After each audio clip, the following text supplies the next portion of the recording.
everyone. So yes, here I welcome you all in this session. छोटा सा quick सा session है जिसमें हम फेडरलिज्म की आंसर राइटिंग को डिस्कस करने वाले. Okay, so yes, without wasting any time, let's move on to question number 1. Explain the role of union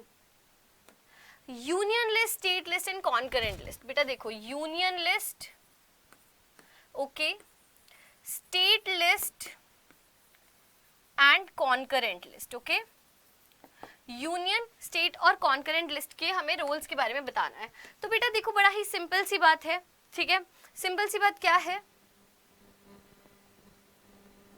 बड़ी ही सिंपल सी बात है कि यूनियन लिस्ट जो है बेटा वो क्या होती है, ये जो नेशनल इंपॉर्टेंस के मैटर्स होते हैं, ठीक है, नेशनल इंपॉर्टेंस के मैटर्स जो होते हैं उन पे डिस्कस करती है.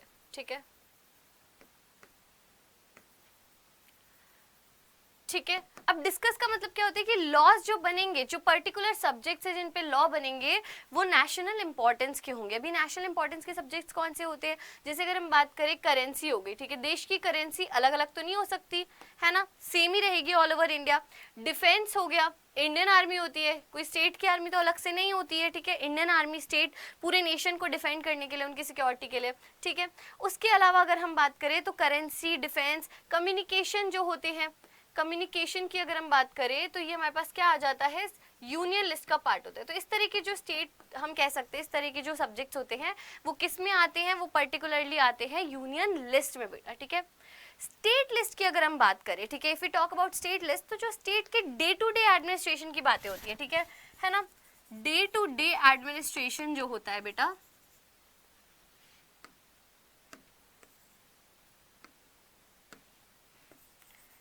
Day to day administration,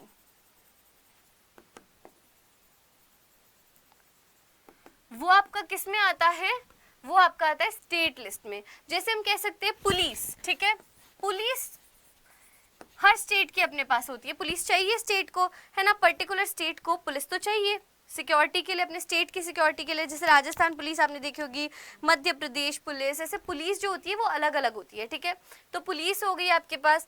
trade हम कह सकते हैं, है ना, एग्रीकल्चर हम कह सकते हैं, एक स्टेट का अपना खुद का होता है. ठीक है, तो इस तरह के जो भी पर्टिकुलर सब्जेक्ट्स होते हैं जो स्टेट के इंपॉर्टेंस के अंदर आते हैं वो स्टेट लिस्ट में होते हैं. ठीक है, जिसपे लॉ सिर्फ और सिर्फ स्टेट गवर्नमेंट बना सकती है. ठीक है, कॉन्करेंट की अगर हम बात करते हैं तो जिसमें दोनों, ठीक है, इसमें मैं लिख देती हूँ कीवर्ड बोथ. ठीक है, जिसमें दोनों आते हैं. तो आपको पर्टिकुलरली इसमें क्या करना है, इसमें एक्सप्लेन ही करना है, आपको तीनों को एक्सप्लेन करना है. ठीक है, इंडिया के हिसाब से इनको एक्सप्लेन करना है कि हमने पर्टिकुलर इन तीन लिस्ट को बना के क्या किया है, डिवीजन ऑफ पावर किया है. डिवीजन ऑफ पावर करके हमने इसको क्या किया है, स्ट्रेंथन किया है डेमोक्रेसी को. ठीक है, ये चीज समझना कि हमने पावर शेयरिंग की है to reduce conflicts, to share power between different levels of government so that there is harmony between these levels of government. ठीक है, harmony for people who are living here. ठीक है, concurrent list में हमने क्या देखा, बहुत सारे ऐसे हम कह सकते हैं, जैसे मैरिज है. ठीक है, मैरिज हो गया, वो दोनों का है. मैरिज पे अगर कोई लॉज बनेंगे तो वो दोनों बना सकते हैं, स्टेट लिस्ट, स्टेट गवर्नमेंट भी बना सकती है, यूनियन गवर्नमेंट भी बना सकती है. ठीक है, अगर आप बात कर रहे हो एजुकेशन की तो वो तो सबके लिए इंपॉर्टेंट है, वो तो नेशनल लेवल पे भी इंपॉर्टेंट है. ठीक है ना, वो स्टेट लेवल पे भी इंपॉर्टेंट है. तो इन जैसे ऐसे सब्जेक्ट्स पे जो लॉज बनाती है वो दोनों मिलके बनाते हैं. ठीक है, अब इस चीज को अगर हम समझे तो एक चीज और होती है रेजिड्यूरी लिस्ट. ठीक है, रेजिड्यूरी जो मैटर्स होते हैं,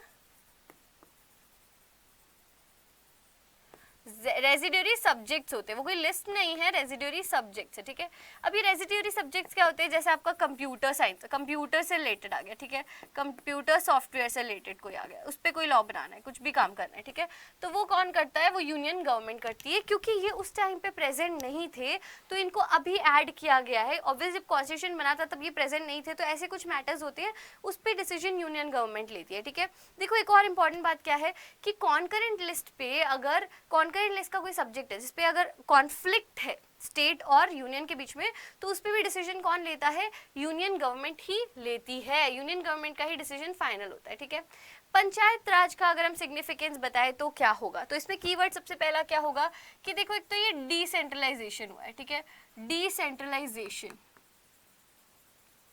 ऑफ पावर. ठीक है, पावर का डिसेंट्रलाइजेशन हुआ है।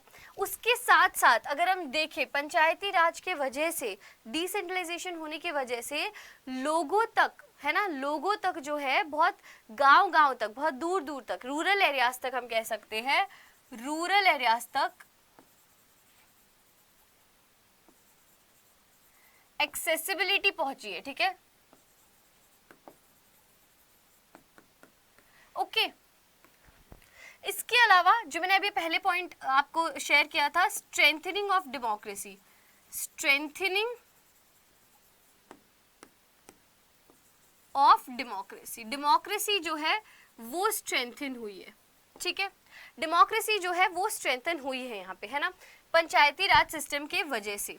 पंचायती राज सिस्टम की वजह से एक चीज और हुई है बेटा, वो क्या है, एक इंपॉर्टेंट चीज और हुई है, उसका अगर हम पर्टिकुलर बात करें तो वो क्या है, पंचायती राज सिस्टम के होने के वजह से जो छोटे मोटे, हम कह सकते हैं ना, एक तो पावर को शेयर किया है यहाँ पे, इसको भी power sharing at utmost level हम कहेंगे। ठीक है, power sharing at the third tier of government. ठीक है, थर्ड टियर ऑफ गवर्नमेंट तक भी क्या हुई है, पावर शेयरिंग हुई है बेटा। ठीक है, तो ये कुछ हम कह सकते हैं कीवर्ड्स है हमारे पास जिससे हम पंचायत राज का सिग्निफिकेंस जो है वो एक्सप्लेन कर सकते हैं। Okay, anything else that you guys want to suggest, कुछ और है जो आप लोग सजेस्ट करना चाहते हो?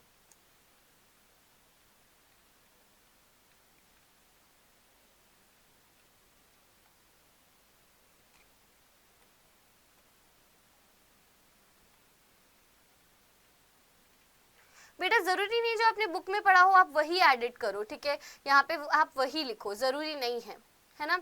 आप चाहो तो इसमें अपने पॉइंट्स भी ऐड कर सकते हो। आप इसमें ये भी लिख सकते हो कि जो बैकवर्ड क्लासेस है, ठीक है ना, हम लिख सकते हैं एम्पावरमेंट ऑफ बैकवर्ड क्लासेस।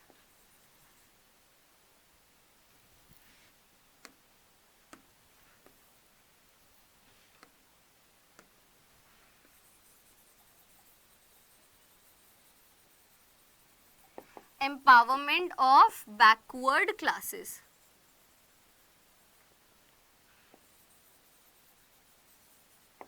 ठीक है, एम्पावरमेंट ऑफ बैकवर्ड क्लासेस क्या हुआ, सोसाइटी की जो बैकवर्ड क्लासेस है उनको भी आगे आने का मौका मिला है।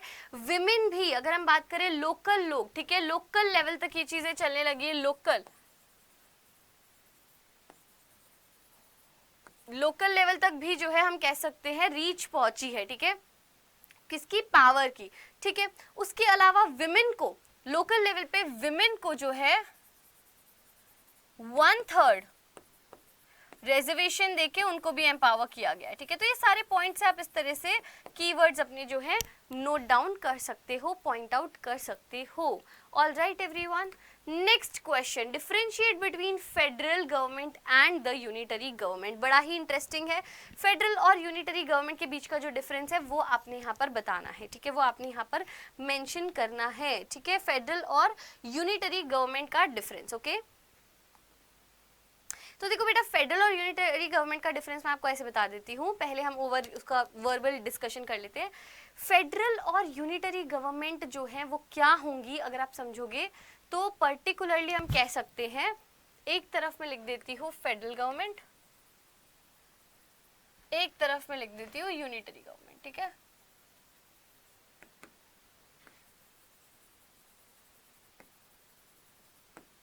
ठीक है ना। फेडरल गवर्नमेंट और यूनिटरी गवर्नमेंट का अगर हम डिफरेंस देखें तो सबसे पहला डिफरेंस ये होता है कि यहाँ पे जो है पावर शेयर होती है, power sharing at different levels of government बेटा। ठीक है, वाइल यहाँ पे सेंट्रल और union government holds all the power. Central या यूनियन गवर्नमेंट के पास ही सारी की सारी पावर होती है, तो ये हमें ध्यान देना होगा, ठीक है। दूसरी बात यहाँ पे क्या है, state governments are not answerable, ठीक है, not answerable to the central government, ठीक है बेटा। वाइल यूनिटरी गवर्नमेंट में state governments are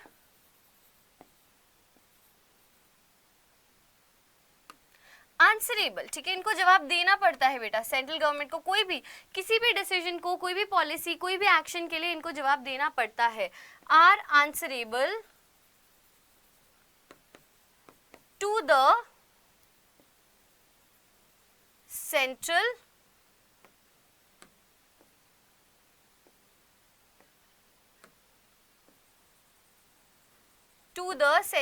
government. Okay बेटा, अब देखो बच्चे, अब इसके बाद नेक्स्ट क्या हो जाता है कि सेंट्रल गवर्नमेंट्स जो है वो सब ऑर्डिनेट हैं। सेंट्रल गवर्नमेंट यहाँ पे क्या है, सॉरी स्टेट गवर्नमेंट्स जो है, स्टेट गवर्नमेंट सब ऑर्डिनेट का मतलब कई बार आप लोग पूछते हो, ठीक है। स्टेट गवर्नमेंट्स आर नॉट, यहाँ पे नहीं है, ठीक है, यहाँ पे नहीं है, आर नॉट सब ऑर्डिनेट, जबकि यहाँ पे they are subordinate to central government, ठीक है, ठीक है। इस चीज को समझने की कोशिश करना बेटा, ठीक है। यानी ये दो पॉइंट जो है इनको मैं आपको क्लैरिटी दे देती हूँ। पावर शेयरिंग जो है अलग अलग लेवल पे होती है फेडरल गवर्नमेंट में, यहाँ पे कोई पावर शेयरिंग नहीं होती है। इसका एग्जाम्पल आपके पास क्या, इसका एग्जाम्पल आपके पास इंडिया है, इसका एग्जाम्पल आपके पास बेल्जियम है, इसका एग्जाम्पल आपके पास श्रीलंका है, यूनिटरी गवर्नमेंट के लिए, ठीक है। यूनिटरी, एक यूनिट की गवर्नमेंट जो है वो रूल करती है, ठीक है। वाइल अगर हम यहाँ पे देखें, स्टेट गवर्नमेंट जो है वो आंसरेबल नहीं होती है सेंट्रल गवर्नमेंट को, उनको कोई जवाब नहीं देना पड़ता, अपने लॉज खुद बना सकती है, अपने एक्शंस खुद ले सकती है। वाइल यहाँ पे अगर हम बात करें तो स्टेट गवर्नमेंट्स को आंसर देना पड़ता है सेंट्रल गवर्नमेंट को, वो फ्री नहीं होती हैं, दे आर आंसरेबल। सब ऑर्डिनेट का मतलब क्या होता है, देखो इसमें आप एक और चीज ऐड कर सकते हो कि they have to follow the orders. Subordinate यानी कि वो उनके अंडर में होती है, ठीक है। फेडरल गवर्नमेंट में स्टेट गवर्नमेंट सेंट्रल गवर्नमेंट के अंडर में नहीं होती है। वाइल अगर हम देखें यूनिटरी गवर्नमेंट में बिल्कुल अंडर में होती हैं, ठीक है। तो ये चीज भी हमें समझनी पड़ेगी। दूसरी चीज क्या है बेटा कि इसमें जो मैंने आपको पॉइंट ऐड करने को बोला कि इनको जो ऑर्डर्स है, central government can not order state government anything, okay, in federal government, federal form of government. लेकिन अगर किस टाइप की गवर्नमेंट है, यूनिटरी गवर्नमेंट है, तो बेटा उनको वो दे सकते हैं ऑर्डर्स, ठीक है, उनको फॉलो करने पड़ेंगे। So this is the case here. Understood बेटा, इतना क्लियर है। चलो आगे बढ़ते हैं to the next question. Next question is, क्या अमेंडमेंट था डिसेंट्रलाइजेशन। डिसेंट्रलाइजेशन का मतलब क्या होता है, पहली बात तो ये समझो, व्हेन पावर्स आर शेड, ठीक है, या टेकन, व्हेन पावर्स आर, इसको और इजी कर देते हैं, ऐसी बातें जल्दी याद रहती है, when powers are taken from one level of government and shared with another, ठीक है। तो पहले तो आप ये एक्सप्लेन करोगे, पहले तो सबसे इंपॉर्टेंट पॉइंट इसको अच्छे से देख लो, ये एक्सप्लेन करोगे, ठीक है। दिस इज द सबसे मोस्ट इंपॉर्टेंट पॉइंट जो आपको क्या करना है, लिखना है, ठीक है।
देखो ये तो क्लियर है, इतना आई होप कि आप नोट डाउन करते चल रहे होंगे, साथ में लिख रहे होंगे।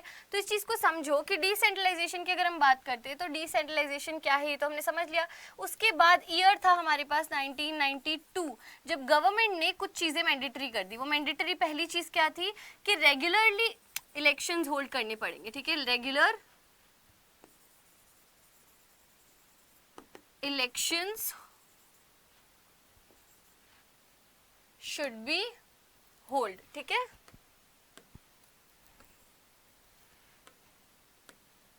Regular elections should be held, ये होना बहुत जरूरी है, ठीक है। दूसरी चीज उन्होंने कहा कि रिजर्वेशन जो है, रिजर्वेशन देना है, रिजर्वेशन फॉर एससीज एंड एसटीज, शेड्यूल कास्ट और शेड्यूल ट्राइब्स को रिजर्वेशन देना है, ठीक है। तीसरी चीज इन्होंने क्या कही, इन्होंने कहा कि 1/3 सीट्स जो है वो विमेन को देनी है, 1/3 सीट्स फॉर वुमेन, ये इन्होंने कह दिया, ये इन्होंने कंपलसरी कर दिया, ठीक है। ये जो है प्रोविजन थे इसके साथ साथ क्या था बेटा, ग्राम सभा की मीटिंग होनी चाहिए। इसको और अच्छे से अगर आपको एक्सप्लेन करना है तो आप ये भी डाल सकते हो कि इट्स स्ट्रेंथन डेमोक्रेसी, है ना, लोकल लेवल तक भी लोगों की प्रॉब्लम्स जो है लोकल लेवल तक एडमिनिस्ट्रेशन पहुंच रहा है। जिन लोगों के लिए स्टेट गवर्नमेंट को अप्रोच करना मुश्किल था उनके लिए आसान हो गया कि उनके गाँव के विलेज लेवल तक की जो है गवर्नमेंट फॉर्म करके उनको मिल गई है। तो this is how you right answers. If you want a detail session, जैसे मैंने आपको कल कहा था, do let me know in the comment section. So till then, have a good day, keep smiling. I hope it was helpful. Bye bye beta, take care.